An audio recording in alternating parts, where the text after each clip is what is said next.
오늘 우리에게 주시는 하나님의 말씀은 고린도전서 3장 16절로 17절 말씀입니다. 신약성경 고린도전서 3장 16절로 17절 말씀 한 목소리로 봉독을 하겠습니다. 함께 봉독합니다. 너희는 너희가 하나님의 성전인 것과 하나님의 성령이 너희 안에 계시는 것을 알지 못하느냐? 누구든지 하나님의 성전을 더럽히면 하나님이 그 사람을 멸하시리라. 하나님의 성전은 거룩하니 너희도 그러하니라. 아멘. 할렐루야. 오늘도 이 아침에 잘 나오셨습니다. 옆에 있는 사람 인사하시죠. 잘 나오셨습니다. 다시 한번 은혜 받읍시다. 2020년 새해가 밝은 지가 엊그제 같은데 벌써 5월이 지나가고 있습니다.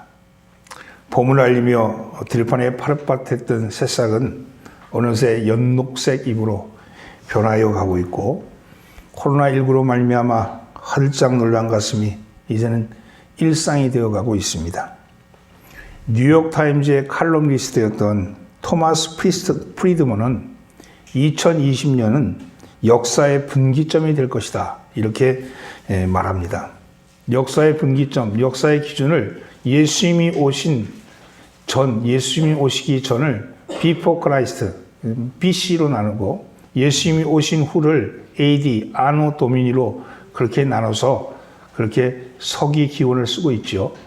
그런데 이제 앞으로의 세기는 코로나 바이러스 전 비포 코로나 BC와 코로나 바이러스 온 후 AC 애프터 코로나, 이렇게 해서 AC와 BC로 나눠지게 될 것이다, 이렇게 말을 합니다. 그만큼 코로나 사태가 전 세계적으로 굉장한 영향력, 굉장한 사회적 변화를 가져올 것이라고 그렇게 말하기 때문입니다. 실질적으로 베트남 전쟁에서 죽은 미군의 수보다 훨씬 많은 사람들이 코로나 바이러스로 지금 죽어가고 있고, 전 세계적으로도 그러합니다.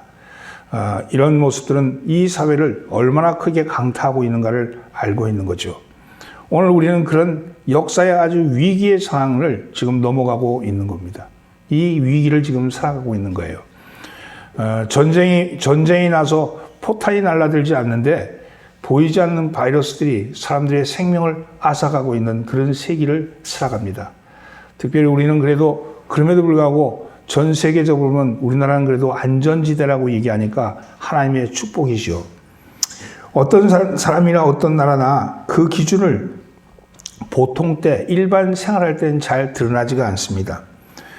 어떤 사람의 수준이 드러날 때 그 사람의 가치관이 뭔지, 그 사람이 어떤 습관을 따라 살아가는지, 그거에 따라서 그냥 일상적으로 살아가죠.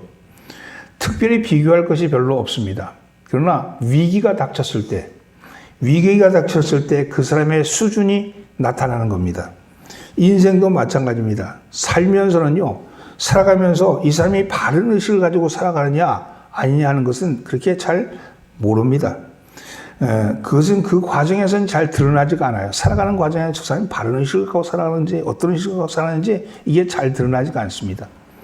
그런데 나이가 들어서 황혼이 가까우면 가까울수록 그 사람들이 그 사람의 수준을 알 수 있는 거예요.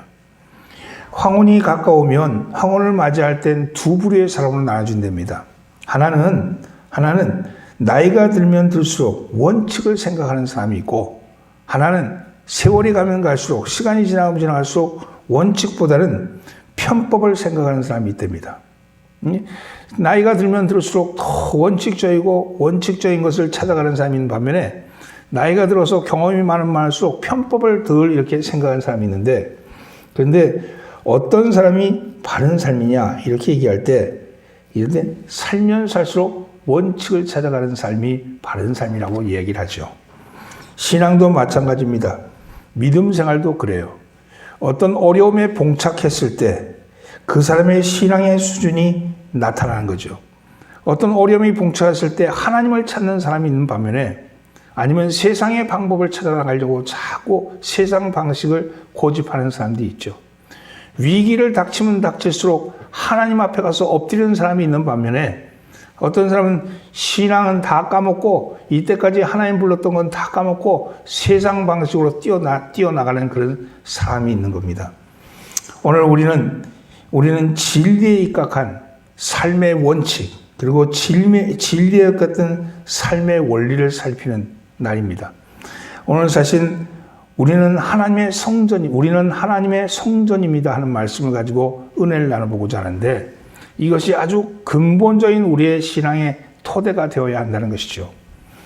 오늘 우리가 읽은 말씀은 고린도 교회를 향해서 보낸 바울의 편지입니다. 바울은 자신이 개척한 다른 교회를 향해서도 그랬지만 특별히 고린도 교회에 대해서는 매우 애정이 남달랐습니다. 왜냐하면 2차 선교여행 때 바울이 그 고린도에서 1년 6개월, 18개월을 그곳에 머물면서 교회를 개척하고 섬겼기 때문입니다. 사실은 지금도 그렇지만 그때는 더 힘들었을 거 아니겠어요? 교회를 개척해서 섬기는 일이 어디 쉬웠겠습니까? 그곳에 머물면서 고린도에서 자신과 같이 천막을 깁던 천막을 만드는 직업을 가졌던 아굴라라는 유대인을 만나서 동업을 하면서 낮에는 일을 하고 밤에는 전도하고 말씀 보고 이러면서 열심히 교회를 섬겼습니다. 그 결과 디도 유스토와 회당장인 그리스보의 가족들이 함께 붙어줌으로써 교회가 성립이 되기 시작한 거예요. 그래서 그 교회를 1년 6개월 동안을 그곳에서 섬겼는데 사실은 한 사람의 세계관이 바뀐다는 게 쉬운 게 아니잖아요. 사실은 지금도 그렇지만 누군가가 자기가 살아왔던 삶의 가치관, 세계관을 바꿔서 다른 가치관, 다른 세계관을 갖게 되는 것이 쉬운 게 아니잖아요. 전도는 저 사람의 가치관을 바꿔서 하나님의 가치관으로 만드는 거잖아요. 이게 쉬운 게 아니거든요. 얼마나 어려웠겠습니까? 더구나 이 바울은 신체적으로도 매우 빈약한 사람이었습니다. 병치레가 많았어요. 기록에 의하면 신체적으로는 빈약했고 말은 어눌했대요. 그리고 전해온 말에 의하면 바울은 키가 작고 허리는 굽었고 천막을 오래도록 만들었으니까 허리는 굽었겠죠. 그리고 다리는 안짱다리였답니다. 기도를 많이 해서 그런지 안짱다리였대요. 그리고 그는 성경에 보면 바울의 편지는 무게 있고 힘이 차지만 직접 대할 때는 그는 약하고 말주변이 별로 없다. 이렇게 평가를 하고 있습니다. 바울의 후임으로 온 사람은 알렉산드리아 출신의 아볼로라는 유대인인데 그는 고린도 교회에서는 그는 말을 잘하고 성경에 능통한 사람이었다. 이렇게 평가하고 있습니다. 이걸 보면 아볼로는 웅변과 학식에 있어서는 바울보다 훨씬 탁월했던 것 같아요. 앞선 바울은 몸도 별거 아니고 말도 어눌하고 그리고 안짱다리고 허리도 굽고 키도 작고 이런데 뒤에 온 그 아볼로는 키도 크고 말도 잘하고 그리고 학식도 똑똑하고 그랬던 사람이었던 거예요. 그러니 아마 초기에 바울이 떠나고 아볼로가 부임했을 때 그 사람들의 마음들은 시원했을 거예요. 참 대단했다 이런 생각이 가졌겠죠. 그러나 그럼에도 불구하고 바울의 인간적이면서 깊은 신앙심의 향수를 느끼는 사람들도 있었겠죠. 전임 목사파와 후임 목사파가 서로에게 갈등이 일어나는 거예요. 그래서 그리고 몇몇 사람들은 또 똑똑한 사람들은 이 정통성이 예수 그리스도의 정통성이 베드로에게 있다. 사도의 정통성은. 그래서 베드로를 좋아하는 사람들도 있었을 겁니다. 반면에 더 똑똑한 짓 하는 사람은 이건 본래 예수 그리스도를 통해서 말씀이 전했으니까 우리가 그런 사람보다는 그리스도를 따라야 된다. 이렇게 얘기하는 사람들이 있었죠. 그래서 고린도 교회는 4개의 파벌이 생기는 거예요. 사단은요, 언제나 분열하는 걸 좋아하거든요. 4개의 파벌이 생겼습니다. 뿐만 아니라 이 고린도는 항구 도시입니다. 항구 도시였기 때문에 항구 도시나 철도가 있는 정거장이 그랬듯이 예전엔 그랬죠. 요즘은 안 그렇지만 향락의 소굴이 되어 있는 거예요. 창길이 넘쳐나는 거죠. 히라보에서 매매춘 행위를 한다는 뜻을 가진 단어가 코린타 조마온데 이 말은 고린도에서 나온 말이에요. 고린도는 매매춘이 아주 성행하는 그런 도시였습니다. 그래서 그만큼 고린도는 음란한 행위가 일반화되어 있는 도시였죠. 그런데 이렇게 몸을 함부로 사용하고 몸을 음행의 도구로 쓰는 일에 아무렇지도 여기지 않는 사람들에게 바울은 그들에게 뭐라 그러냐면 여러분의 몸이 바로 하나님의 성전입니다. 이렇게 말하는 거예요. 오늘 본문이 그 얘기죠.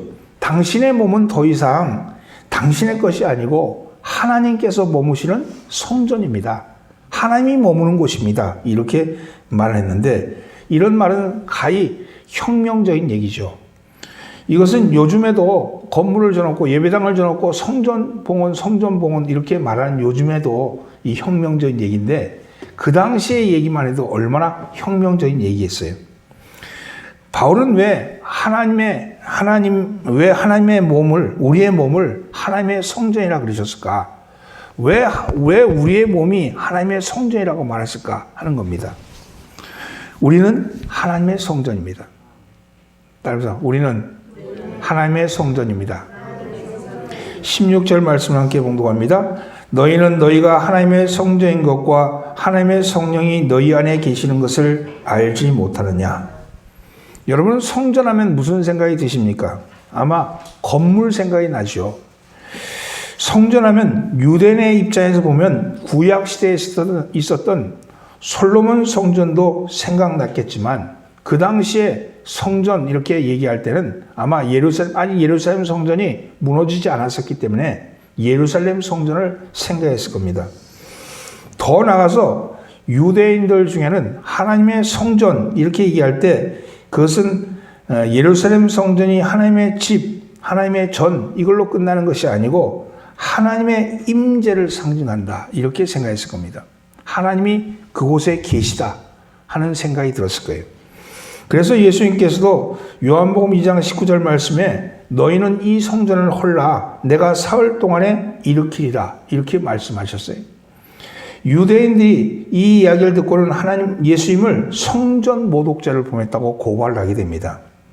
물론 우리가 알고 있듯이 예수님은 성전된 자기 육체를 가르쳐 말씀하신 것이다 이렇게 말씀하고 있죠. 그러나 유대인에게 있어서 성전은 하나님의 임재를 상징하는 것으로 여겼기 때문에 그 하나님의 임재인 그 성전을 헐어버려라 내가 사흘 만에 짓겠다 이렇게 얘기하는 예수님의 이야기를 이해할 수 없었을 겁니다. 그리고 실제로 하나님의 임재이신 예수님께서 바로 눈앞에 있는 것을 그들은 알아차리지 못했을 겁니다. 그러면 예수를 믿기 전인 이방인 고린도 교회, 그 고린도 교회 성도들 입장에서 성전은 무엇이었을까 하는 겁니다. 아마도 그들에게 성전이란 우상신을 섬기는 신전으로 생각했을 겁니다. 그리고 그들은 성전하면 그 신전에서 종교적인 매음 행위를 생각했을 겁니다.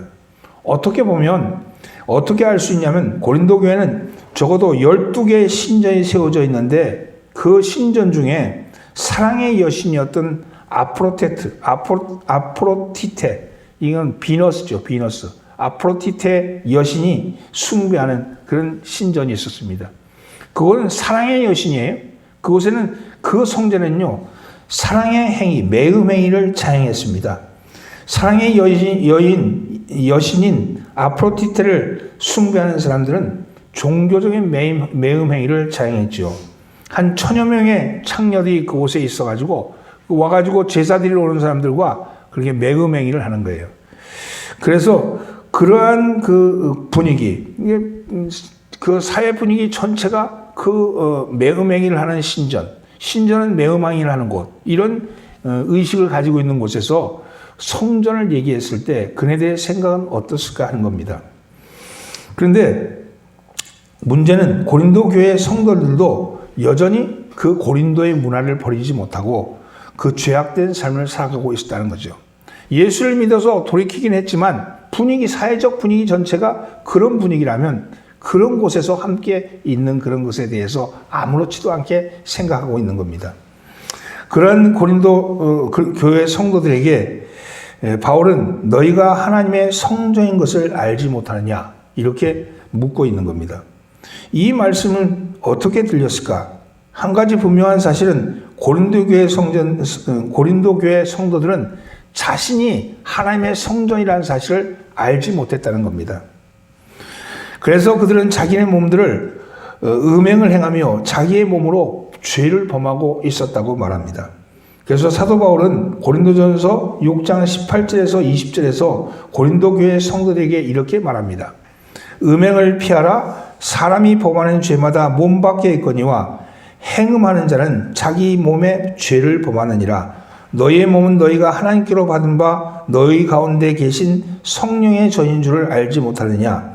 너희는 너희 자신의 것이 아니라 값으로 산 것이 되었으니 그런즉 너희 몸으로 하나님께 영광을 돌려라.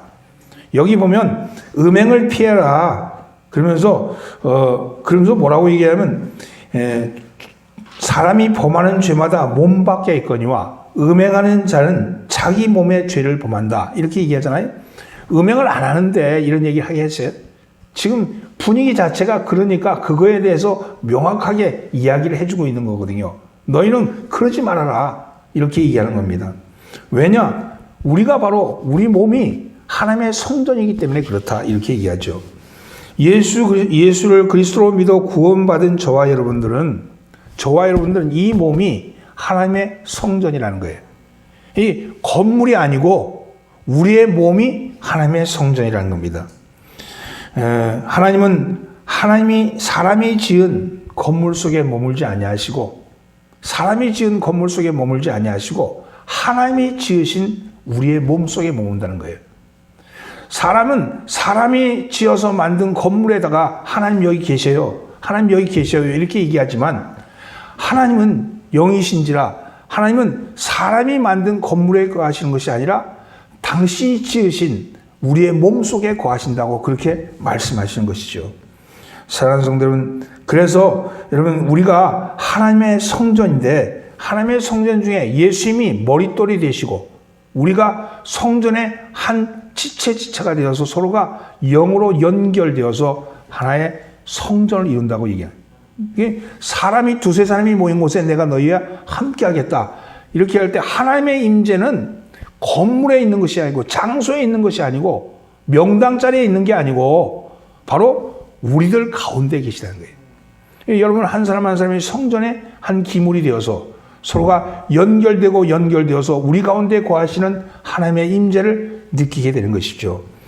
오늘 여러분들이 성전인 것을 믿으시기를 예수님을 축원합니다. 두 번째는요.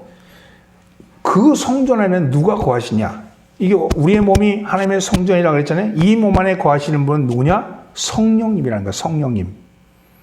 오늘 다시 한번 16절 말씀 읽습니다. 너희는 너희가 하나님의 성전인 것과 하나님의 성령이 너희 안에 계시는 것을 알지 못하느냐? 하나님의 성령이 너희 안에 계시는 것을 알지 못하느냐? 바울은 고린도 교회 성도들이나 우리들에게 들려주시는 하나님의 음성은 예수 그리스도를 믿는 우리들이 하나님의 성전이고 그리고 하나님의 영이신 성령님이 우리 안에 거하신다고 그렇게 말씀합니다. 그래서 사도 바울은 고린도전서 6장 19절에서 우리의 몸은 우리가 하나님께로부터 받은 바 우리 가운데 계신 성령의 전이다. 이렇게 말씀합니다. 곧 우리는 하나님의 성전이요 또한 성령님의 성전이라는 겁니다. 왜 우리가 성령님의 성전이십니까? 그 이유는 성령님께서 우리 안에 계시기 때문에 그렇습니다. 그렇다면 하나님의 성전이자 성령의 성전인 우리는 무엇을 해야 할까요? 자, 이 몸 안에 있잖아요. 이 몸 안에 하나님이 계신데 이 하나님이 어떻게 계시냐는 거예요. 우리의 몸이 어떻게 돼야 계시냐는 겁니다. 우리는 하나님의 성령의 일을 받아야 한다고 말합니다. 그래서 우리는 영적 분별력을 가져야 한다고 얘기해요. 하나님의 깊으신 뜻이라도 깨달아서 하나님의 뜻대로 살아야 한다고 말합니다. 하나님의 뜻 가운데 하나가 우리가 평안에 매는 줄로 성령의 하나 된 것을 힘써 지키라고 얘기합니다. 사도 바울은 고린도전서 12장에서 하나님의 교회를 가르쳐 그리스도의 한 몸이라고 그렇게 말하면서 비록 한 몸에는 다양한 지체가 있지만 그 다양한 지체가 그리스도 안에서 하나 된 것이 바로 교회다 이렇게 말하죠. 그러니까 하나님의 성전인 우리가 서로가 하나 되어서 하나로 지켜나갈 때, 그럴 때 우리가 이 그리스도의 몸된 우리가 모인 것이 교회다 이렇게 얘기합니다. 교회는 건물이 아니고 성전된 우리가 모인 것이 교회라고 그렇게 해요. 성전된 우리가 모인 것이 교회라는 거죠. 그런데 그래서 그 교회는 다양한 지체에 대해서 다양한 모습들이 있는 것을 인정해주고, 그것이 이게 저 사람이랑 나랑 다르다 그래서 넌 달라 나랑 우리는 틀려 그게 아니고, 너랑 나랑 비록 다른 손이 발과 다르고, 그죠? 손이 발과 다르고 머리와 팔 다리가 다른 것처럼 우리가 서로 다른 기능과 다른 모습을 갖고 있지만 한 몸인 것 같이 교회 안에는 성령의 전인 그리스도의 하나님의 몸된 성전들이 모여서 교회를 이루게 된다고 이렇게 얘기합니다. 여러분, 그 교회가 어찌해야 됩니까? 하나가 되어야 된다고 얘기하죠. 근데 고린도 교회는 아까 말씀드린 것처럼 4개의 파벌이 있어가지고 시기와 분쟁이 있었다고 얘기합니다. 그래서 어떤 사람은 나는 바울, 나는 아볼로, 나는 베드로, 나는 그리스도 이렇게 서로를 주장하면서 서로가 갈랐을 때 바울이 얘기한 것은 여러분은 하나님의 성전입니다. 그리고 성전된 우리가 성령님이 거하시는 우리가 성령이 거하고 계신데 그 성령이 거한 우리가 서로가 하나 되게 합니다. 이 얘기를 하고 있는 겁니다. 성령의 충만함을 얻으면 우리가 서로가 연결되어서 하나가 되는 일들이 나타난다는 거죠. 하나님의 사랑으로 그리스도 안에서 한 몸이 되라고 그렇게 지금 바울은 권면하고 있는 겁니다. 여러분, 우리는 하나님의 성전으로서 우리 안에 성령님이 거하고 계십니다. 그러나 우리는 결코 고린도 교회 성도들처럼 육신을 따르지 말고 사람을 따르지 말고 오직 그리스도를 따르셔야 합니다. 우리 가운데 오신 성령님을 따르셔야 합니다. 그 이유는 육신에 속하여서 사람을 따라 행하는 사람들은 시기와 분쟁 가운데 교회를 해하는 그런 일들을 벌이기 때문입니다. 육신에 속하여 사람 따라 사는 사람들, 그것은 교회를 하나됨으로 이끌어내지 못하기 때문입니다. 오히려 우리는 성령에 속한 사람이 되어서 성령님의 지배와 다스림을 받아 성령님을 따라 살아야 합니다. 그 말은 우리 모두가 성령의 열매인 사랑으로 서로가 서로를 사랑해주고 각자의 은사를 존중해주고 다른 사람의 입장들을 이해해주고, 저 사람이 좀 부족하다, 저 사람이 좀 모자라다, 그러면 그걸 비난하고 그것에 대해서 손가락질 할 것이 아니고, 내가 내 몸이 약한 부분이 있으면 거기에 약을 붙이거나 아니면 거기에 운동을 하거나 이렇게 해서 그 몸을 강하게 만드는 것 같이, 그래서 우리의 약한 부분들을 도와서 강하게 만들어줘야 한다고 말씀하는 거죠. 그러므로 성령 안에서 하나님이 거하실 처소가 되기 위해서는 예수 안에서 서로 함께 지어가야 합니다. 성령님이 거하신다. 우리 안에 성령님이 거하신다. 그러면 어떻게 해야 돼요? 성령님의 지시를 받으셔야죠. 성령님이 우리를 이끌어 가신 걸 따라야 되지 않겠어요? 오늘 우리의 몸은 성령의 전인 것을 믿으시기를 바랍니다. 세 번째는요, 따라서 하나님의 성전은 거룩합니다. 17절 말씀 함께 읽습니다. 누구든지 하나님의 성전을 더럽히면 하나님이 그 사람을 멸하시리라. 하나님의 성전은 거룩하니 너희도 그러하니라. 사도 바울이 고린도 교회 성도들에게 여러분은 하나님의 성전입니다. 그러면서 하나님의 성령이 여러분 가운데 거하고 계십니다. 그러면서 마지막으로 말씀하는 것은 뭐냐면, 그리고 하나님의 성전은 거룩합니다. 그러니까 여러분들도 거룩하십시오. 이렇게 말씀하는 거죠.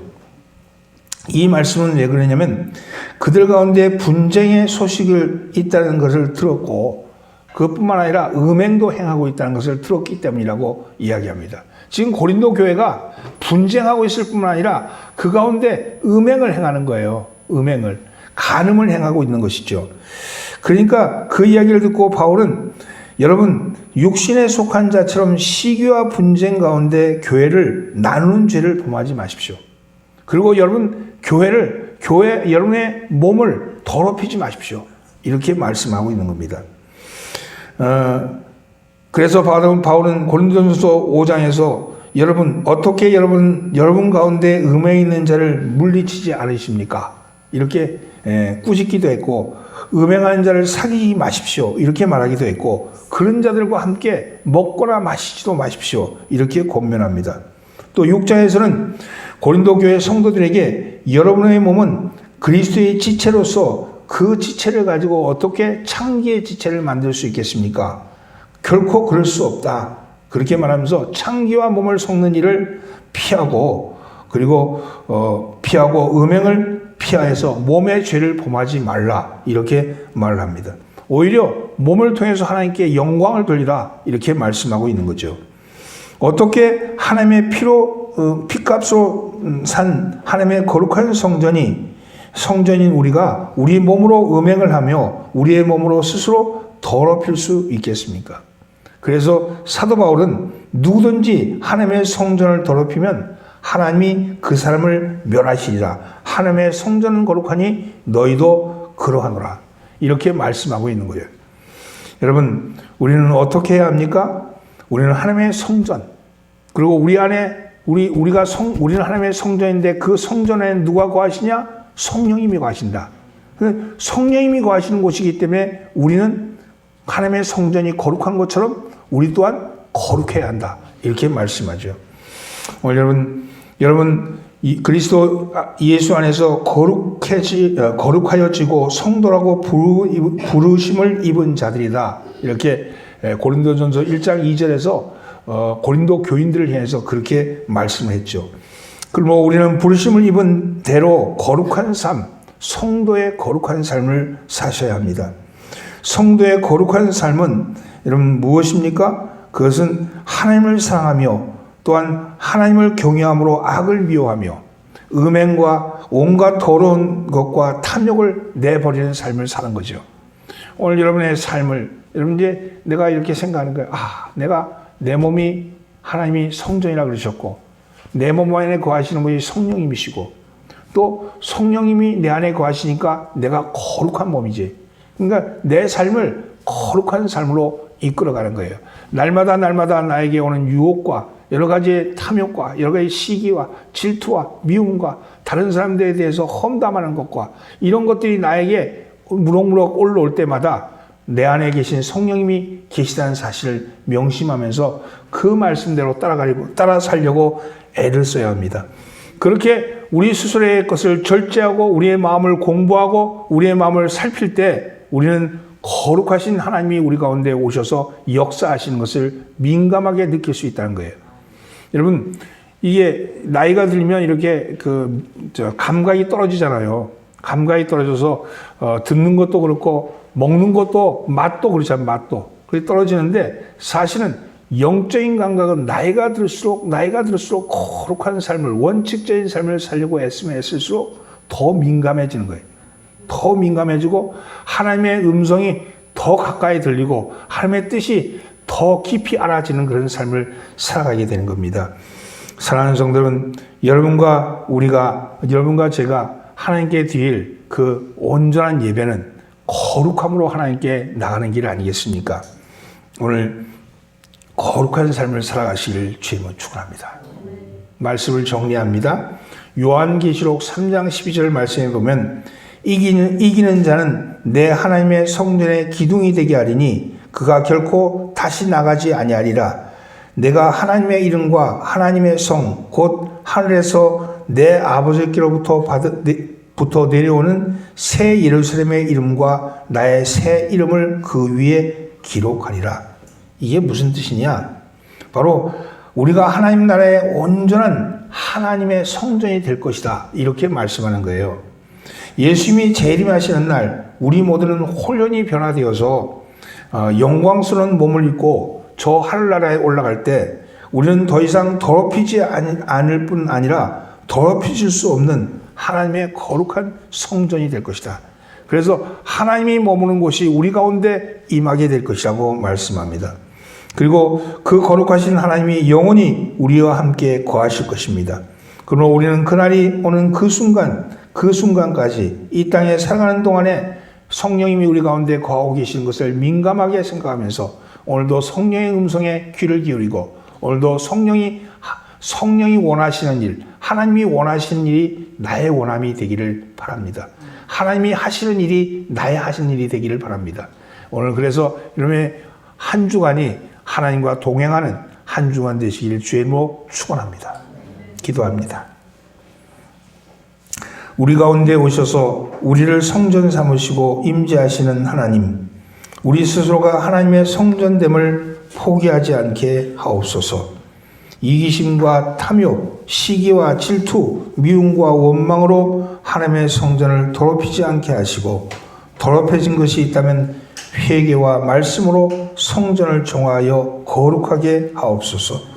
오늘 이 시간 다시 한번 너희를 성전 삼고 너희 안에 거하시겠다는 하나님의 음성을 듣게 하시고 생명의 주 성령님을 모셔드리는 저희들이 되게 하옵소서. 주님이 저희 가운데 거하시면 우리를 막을 어떠한 두려움도 있을 수 없습니다. 가난이나 질병이 우리를 막을 수 없고 고독과 원망이 우리를 잡을 수 없습니다. 주님이 함께 하시면 우리가 가는 길이 천국 길이요 우리가 가는 길이 승리의 길이 될 줄을 믿습니다. 이 시간 우리를 성전 삼으신 주님으로 인하여 생명의 길을 열어가게 하옵소서. 성령님의 음성에 민감하게 반응하게 하여 주옵시고 우리의 삶을 구분하여서 거룩한 삶으로 이끌어가게 하옵소서. 우리를 권하신 예수 그리스도 받들어 기도되옵나이다. 아멘.